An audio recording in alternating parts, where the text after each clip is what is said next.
ద్వితీయోపదేశకాండము 30వ అధ్యాయము 19వ వచనం.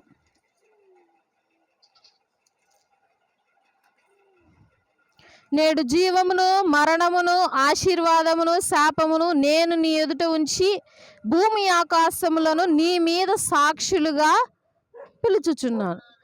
భూమిని ఆకాశాన్ని సాక్షులుగా పెట్టేశాడంట మన ఇద్దరికి. ఎవరికి? మానవుడికి, దేవునికి. ఇప్పుడు వాళ్ళు చేసే ప్రతిదీ, వాళ్ళు దేవుణ్ణి నిందించటం కానీ, దేవుణ్ణి ఘనపరిచే విధంలో కానీ ప్రతి ఒక్కటి సాక్ష్యంగా చెప్తారంట.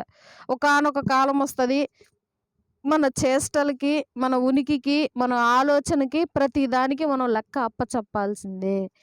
మానవుడు ఎందుకు ఇవన్నీ తెచ్చుకున్నాడంటే స్వకీయంగా చేసుకున్నటువంటి తప్పితే దేవుడు సృజించినవి కాదు, దేవుడు చేసినవి కాదు. మరి అవ్వ ఆ పండు తినిద్ది అని అనుకుంటే మరి ఆ